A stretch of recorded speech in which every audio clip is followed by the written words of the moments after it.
So hello everyone, আসসালামু আলাইকুম। দেখতে পাচ্ছেন এই যে সরিষা খেতে আসছি।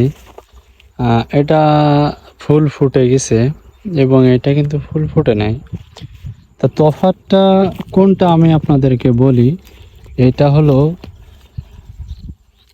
সাদা সরষে, এটা সাদা সরষে, আর এটা হলো লাল সরষে মানে সেভেন্টরে। এটা এটা হলো খুব আগতি হয়ে যায়, আর এটা মনে করে একটু দেরি হয়। সাদা সরষে কিন্তু ফলন হলো সাদা সরষের বেশি হয়, আর এটা একটু মানে দ্রুত হওয়ার জন্য হলো, এটাও খারাপ না, ভালো হয়, কিন্তু বেশি হয় হলো সাদা সরষে বেটার আমার কাছে মনে হয়। তা মাঠব্যাপী সবাই হলো সাদা সরষে লাগাইছে। এরপরেরটাই দেখেন সাদাটাই লাগাইছে, আর এইটা লাল লাগাইছে দেখেন। আর আরেকটা জিনিস আপনাদেরকে একটু আমি দেখাই। আমি চুপ করে রাখছি কিন্তু গুনগুন দেখেন, শুধু মৌমাছির গুনগুনটা শুনবেন।